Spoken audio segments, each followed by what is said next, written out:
নমস্কার বন্ধুরা, আজকে আপনাদেরকে দেখাতে যাচ্ছি সাগরের পোহা মাছ। আমি লবণ দিয়ে দিলাম, একটু হলুদ এবং জিরে ধনিয়ার গুঁড়ো দিয়ে কিছুক্ষণ মেখে নেব।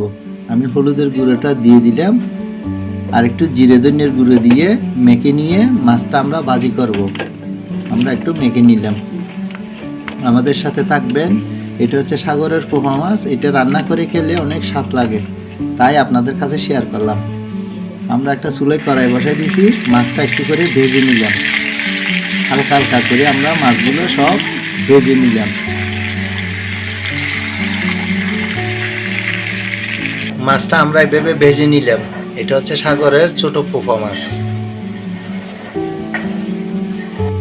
বন্ধুরা, আমরা একটা মিক্সার বানাবো।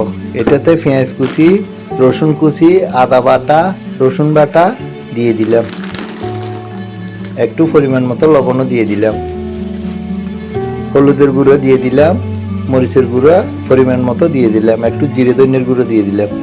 আমরা একটু গরম পানি দিয়ে এটা সাইড থেকে 5 মিনিট মিশিয়ে রাখবো। এটা মিশিয়ে রাখলে একদম বাটা মশলার মতো হয়ে যাবে। চলুন এখন রান্নাতে চলে যাক। হ্যাঁ, আমরা একটা হাঁড়ি বসাই দিয়েছি, হাঁড়িটা গরম হয়ে গেছে। পরিমাণ মতো তেল দিয়ে দিলাম,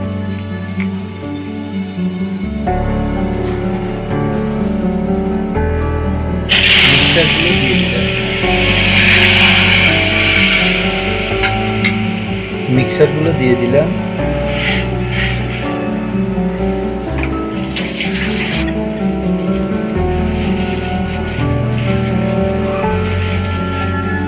স্বাদ হওয়ার জন্য রাঁধুনি মাছের মশলা দিয়ে দেব।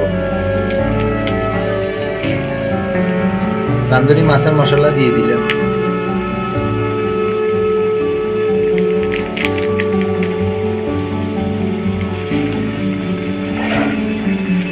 তিন থেকে 4 মিনিট ভালো করে কষাই নিতে হবে।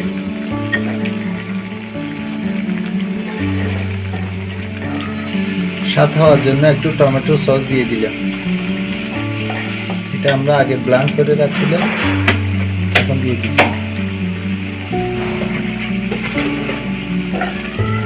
একটু মাখা মাখা হয়ে গেছে, কষানোটাও মাখা মাখা হয়ে গেছে। কষানো হয়ে গেছে, মাছ ভাজাগুলো দিয়ে দিলাম।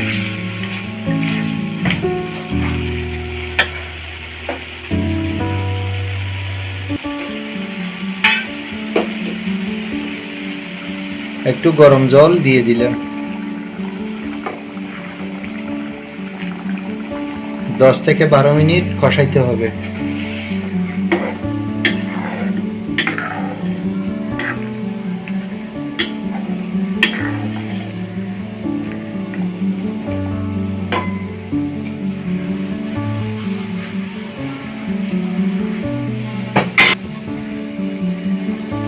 ধনিয়া পাতা কুচি দিয়ে দিলাম।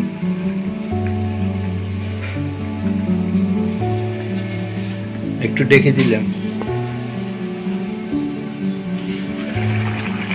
বন্ধুরা, আমাদের ছোট্ট পোহা মাছ হয়ে গেছে। একটু একটু ঝোল ঝোল থাকবে, আপনারা খেয়ে দেখবেন, অনেক ভালো লাগবে। বন্ধুরা, পোহা মাছটা এভাবে ভাজি করে খাবেন, অনেক স্বাদ লাগবে। যদি নতুন বন্ধু হয়ে থাকেন, একটা লাইক কমেন্ট শেয়ার করে বন্ধু করে পাশে থাকবেন। সবাইকে অফুরন্ত ভালোবাসা দিয়ে আজকের মতো বিদায় নিলাম। Tata, bye bye. সবাই ভালো থাকবে।